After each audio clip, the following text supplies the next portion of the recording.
That's Nick. And that's Joseph. And today we're here to talk about Back on the Strip, the directorial debut of writer Chris Spencer, which is being released August 18th, 2023, courtesy of GVN Releasing. The story, a young man moves to Las Vegas to pursue his dream of being a magician, only to end up joining a male stripper group. I was excited to watch this film because of the cast, which is super impressive. Yes, there are so many talented people in this. I was like, why isn't this being marketed more, which is probably a red flag, but I wanted to watch it.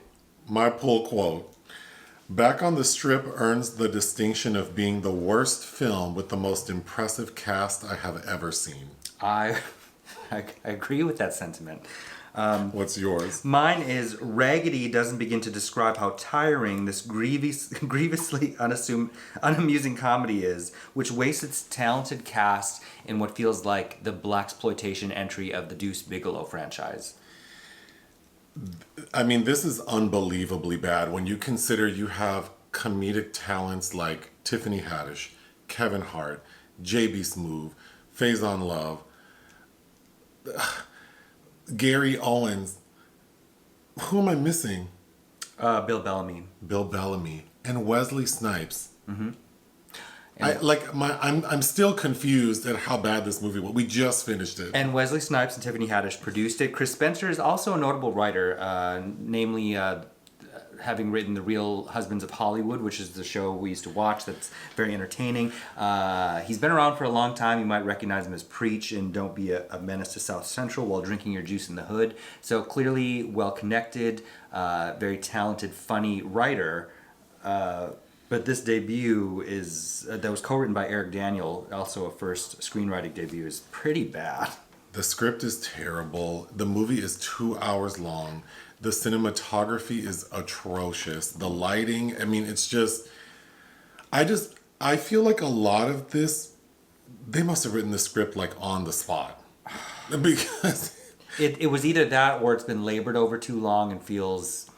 And the story's so complicated. So the young man, his name is Merlin. That's his nickname because his dream is to be a magician. So when we meet him, he has this little friend from childhood named Robin. Mm-hmm. Merlin's played by... Spence Moore II, who is in Guadagnino's We Are Who We Are, and also Grownish, which Robin, who's played by Raigan Harris, was also in Grownish.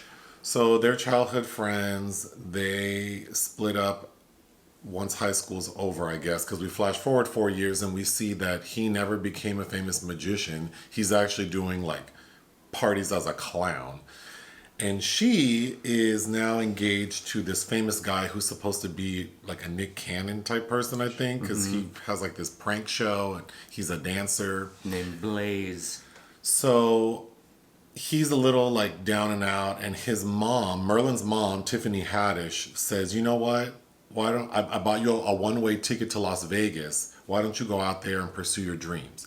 So he shows up at this hotel. The woman who runs the hotel, Colleen Camp, Rita, we find out Tiffany Haddish used to work there as like a waitress. So Colleen's character is like, oh, I'll take care of you. You stay with us. So we immediately find out that this hotel, which is now raggedy and about to be sold, 25 years prior, they had a male stripper review. And the strippers were Wesley Snipes and his crew, JB Smoove, Bill Bellamy, all of them. So she's like, my God. Merlin performs one night. The entire gag for his character is that he has an abnormally large penis. Mm-hmm. So one night during karaoke night, because the karaoke machine breaks, he does magic and it goes horribly wrong because his pants catch on fire. And then the women are exposed to his package, which, whatever, doesn't look like that extraordinary for what we end up seeing in the end. But anyhow, Wesley Snipes sees him and is impressed. And that's when he's like, we should bring back the old crew. The chocolate chips. The chocolate chips. And we get a montage of them, Wesley Snipes and Merlin, going to each of the guys, and they very easily convince all of them to come back and start stripping, even though they've all moved on. JB Smoove is a preacher. Mm-hmm. Faizon Love now has a successful auto body shop in Pahrump. Gary Owens is a medical doctor, and Bill Bellamy is married to like a successful athlete, and they have 4 children together. But somehow these 4 men are like, yeah, we'll come back and strip. The 4 children are also quadruplets. Yeah. So they're all the same age. So they're doing this show, and it becomes a big hit, which is unbelievable. But then in the background, Robin and her fiance Blaze, who's just awful. Like, that's not how you write a comedic villain. He's just so unsavory on screen. We're finding out that he's a jerk, but Robin can't see it. And she's actually more upset at Merlin when she finds out he's a stripper. We can talk more about that, because she's one of the stupidest written characters I've encountered in a long time. I agree. But everything culminates, as you would expect, with Merlin asking Robin to marry him and not marry Blaze. And she does. The end. Man, I have so many notes because there were so many things that just blew my mind. The opening talent show, before we flash forward, the thing that kind of ruins Merlin's aspirations is that there's this like trio of white guys who are supposed to be thugs. Chunky white guys. And they trick Merlin on stage during his big talent show, and they end up pantsing him, like pulling his pants down. And the most uncomfortable... Tiffany Haddish as his mom, every joke out of her mouth, which I believe was probably conjured on the spot, is all sexual, including towards her son. Every joke about his penis. It's just... Oh, it's so exhausting and inappropriate. There's a white lady an older white lady that stands up in the audience at the high school talent show to scream about how well endowed this kid is, and it's At a school. Immediately, I'm like, oh, we're in trouble. Yeah. Then when we flash forward 4 years, we see him performing as a clown, which is beneath him because we learn that he doesn't like to be called a clown. He's a magician. So now he's working as a clown at a children's party hosted by Kevin Hart. And Merlin is like jumping on a trampoline, and we can see his large penis flopping. And so all of the women at the party are like distracted by it. And so Kevin Hart confronts him. And is jealous. That was terribly, like, not funny. No. Especially because also the visuals don't match up with the reactions that we're constantly having. Because we're often seeing Merlin, what he's wearing, even as a stripper, and, you know... Sometimes his bulge looks biggish, and then sometimes it looks very average. And then when we finally we never see his penis, but at the end, there's a critical moment where he's kind of pranked, and so everyone sees, because him being a stripper is supposed to be a secret. We see that his penis looks like it's 18 inches long in underwear. It's like, well, that doesn't match all the other times we saw it. So that doesn't make sense. Right. I laughed maybe like 2 or 3 times. Oh. For some reason, they find it necessary to give Merlin like clown buddies. And we see them all traveling in like a Mini Cooper. Like, I don't know why anyone thought. I don't understand how you have so many comedic heavyweights in a movie, and the jokes are flat, and super basic. It's worse than basic, though. It is... It's like watching paint dry. Colleen Camp is featured heavily for some reason, and she's... That's what my next note. We don't need this much of Colleen Camp. It's too much. Tiffany, getting back to her inappropriate jokes, she's talking to him about letting some man in the bed, like anal sex with her son, like.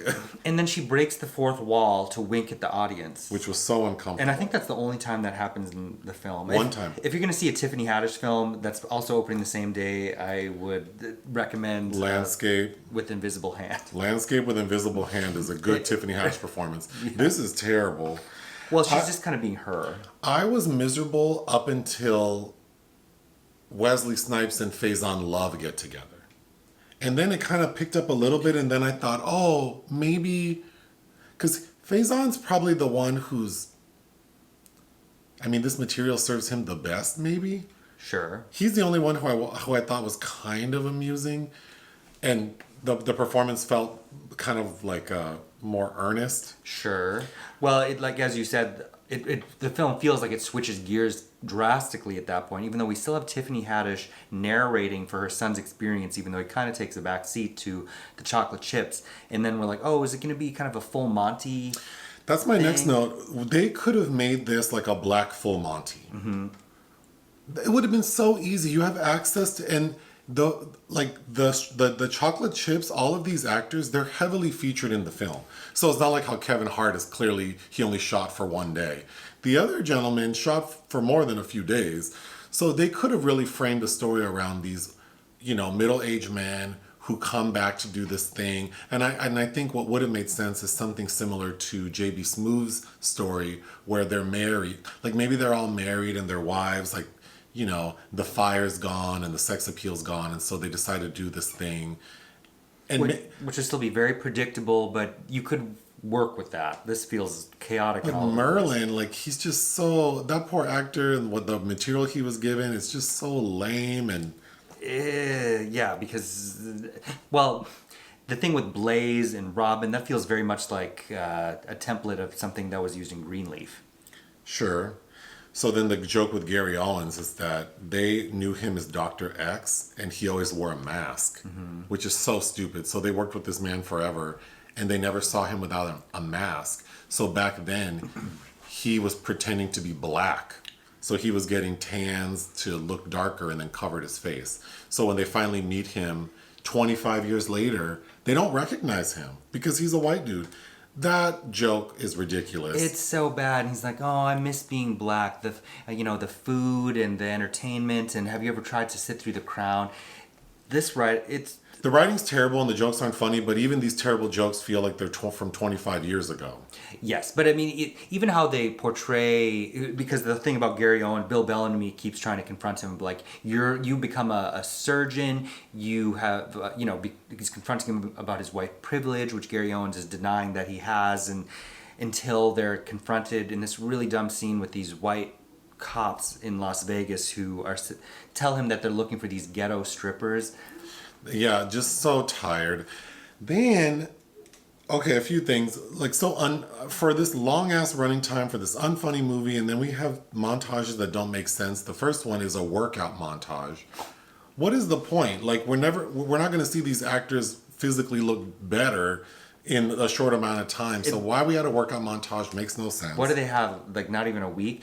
I mean, they're making Faizon Love do stuff. Why? And they're working outside in Las Vegas. Yeah.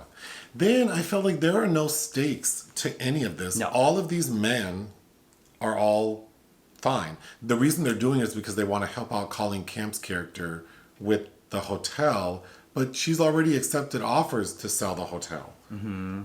And they've lowballed her because it's ramshackle. But it is. So it's like, well, why would they offer you more? This place is a dump. So they're doing this to help her, but that didn't make sense. Then for Merlin, it's like, there are no stakes for him. Your mom sent you to Vegas to find yourself, but you can always come back home. And blundering auditions for magic shows. It's like, One of the moments I thought was cute was when the older gentlemen go out to strip, they kind of resort to their personas now.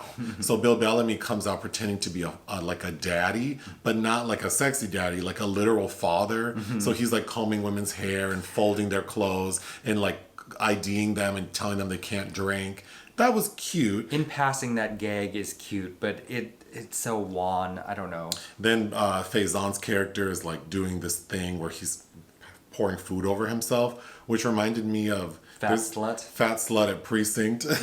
Where there's food-related stripping. Another thing that they do in this film is they bring up the show A Different World with Kadeem Hardison and Jasmine Guy and their characters, and they show a clip from the episode where Whitley's getting married and Kadeem's character interrupts the wedding to say he loves her and then they get married. So foreshadowing, right? Kind of like, and which is also like The Graduate. But it's so stupid because that scene is when Merlin and Robin, his friend, are talking on the phone. And he's clearly in love with her and they're watching the show. And she's so oblivious to... And he even says like, well, how would you react if someone did that to you? And she's like, well, I'd hope they'd tell me sooner. It's just so obtuse and basic and ugh. Robin, this girl is so stupid. Ugh. So stupid. Then in a town so transient like Las Vegas, why would anyone care about these old strippers coming back for a reunion? It doesn't make sense at all that this hotel lounge is selling out with all these women. Night after night. Night after night who want to see these men. So the ladies, the local Las Vegas ladies are obsessed with them. So now they're so successful that they end up getting hired to perform at Robin's bachelor party. And that was so frustrating because Robin doesn't recognize Merlin with half a mask on. Mm-hmm. And they have a long conversation while they're handcuffed together. And then that's when her raggedy ass friend, that white girl, sets her up because the friend who's foul as hell wants to be with Blaze because he's famous, I guess. That was so annoyingly stupid, and Robin is so stupid. And then her friend does a 180 out of the blue for no apparent reason, but is also integral in catching footage of Merlin while he's stripping. With the one moment where we see a visualization of how big his penis is supposed to be, to embarrass him in front of everybody at a show that Blaze is producing. So your big plot to embarrass this man who loves your wife is to show everyone how big his penis is? Like that's supposed to... the only thing that could have saved this movie at all is if the penis became disembodied like in Welcome Home Brother Charles and killed everybody. That's the only way. That's the only way I don't even think that would have helped it because we were already like past the hour point. Oh yeah. So I had already written my suicide note. Even at the point where all the very predictable stuff happens, it's like there's still 23 minutes left. Oh. And that's where we come to learn that Wesley Snipes is the father of Merlin. Of Merlin. So that's partially why Tiffany, his mom, sent him out to this hotel. To Rita. Because she was hoping that he would organically figure out that was his dad. Like, how? Because Wesley doesn't know he's his dad. How would they She says these words that you two would... How would they know? Neither one of them knows the history with Tiffany Haddish, her character. And how would they have figured that out? And when he shows up at Rita's front desk, she's surprised to see him. So Verna, Tiffany Haddish, didn't let her know ahead of time. Speaking of random things with Tiffany breaking the fourth wall once, we also get like 3 different shots where it looks like reality TV, where it's like a zoom in kind of thing. To embody what Blaze is doing. Oh, it's just, yeah. The magic tricks Merlin does are trash, and then at the end when he has his first Las Vegas magic show, those tricks are trash. It's like the little kid in the Tommyknockers. I don't believe a magician was consulted. I believe that of course they not. went to like a magic shop in the mall, like or like a toy store, and just said, give me those rings that you can connect and When Merlin is trying to... Merlin. Is that like how John Witherspoon, when he would talk about Merlot, he would say Merlot? When I've had a lot, I call it Merlot. Yeah. Merlin is trying to explain to Robin why Blaze is bad for her because the wedding that is originally planned, he's like, you would much rather have this small, like cultural inspired wedding. And she goes, damn, that does sound like me. Oh, I have so many times, Robin is so dumb. She's mentally ill. She can't think for herself. I agree. Like, I don't think I've been this annoyed with the character I can't think of anyone who I was more annoyed by. It makes Jessica Lange and Tootsie seem brilliant for not realizing that it's Dustin Hoffman under all the thing. So she's having her bachelorette party, and Merlin's dancing on her, but he's got a mask on. He's supposedly dressed as Batman. I didn't really get that. And he's doing this gruff voice thing to disguise that it's him. Meanwhile, she doesn't recognize his eyes. I don't know. He ends up getting handcuffed to her because she's supposed to go have sex with him, according to her friend, in her hotel room. And they get the handcuffs off, and she's like, oh, could you stay for a little while? And then they take a nap together. You want to take a nap with this stripper who scared you 5 minutes earlier. Like, I mean, it just, none of it makes sense. So she doesn't recognize him. They fall asleep. He gets up and leaves and has to go back in and gets trapped. And that's when he's hiding in the closet, and Blaze shows up trying to catch her in the act because her dirty ass friend was trying to set this up. And he pops out the closet dressed in an Elvis costume as Merlin, and she goes, hey, what are you doing here, Merlin? doesn't put two and two together at all. It's astonishing how bad this... And her not realizing that and later being confronted with it is the whole reason for the catalysm at the end, for her to say, I don't trust you, I can't trust you, you didn't tell me you were this stripper in my hotel room. So in the end, when Merlin professes his love to Robin, we get a flashback montage of the first 10 minutes. Didn't need that. Mm-hmm. Oh, the lighting too. There's some outdoor scenes. Joshua Reese is the cinematographer who did shoot The Infiltrator starring Bryan Cranston for Brad Furman. This seems very amateurish. This must have been shot very quickly. It just looks really bad. It's just so awkward. I just can't believe I just watched a movie with all these amazing people in it, and it's so bad. And they're badly lit in some scenes, especially in exteriors. Then the music, so the score is terrible. It's so generic. There was one point where I swear they were about to play the Reading Rainbow theme song, but then we also get actual songs that we all know and like from like Johnny Gill, Sugar Hill Gang, Joe. So it's such a weird combination of like trash score and then like songs we like. I couldn't tell. There's nobody listed in the credits that there was a composer, but there are several people whose names I don't recognize who have several tracks on the soundtrack. So I'm guessing that is that filler sounding music. That. I don't know, but it's pretty bad. Speaking of the credits, there are a couple typos in there, including the main seamstress, who they spell Seanstress. That's pretty bad, and that's not the only grammatical error in the credits. We can't keep shitting on this movie. What would you give it? It was, my heart was sinking as it was going on because there were a couple times I'm like, okay, it could get better. I'm hovering at about maybe 2. It's a 0.5 for me. It's the lowest that you can It's a 0.5 out of 5 because you have like bright talent in here and they still couldn't save it. So that means it's like super bad. Hit the thanks button. Listen to our podcast. Bye.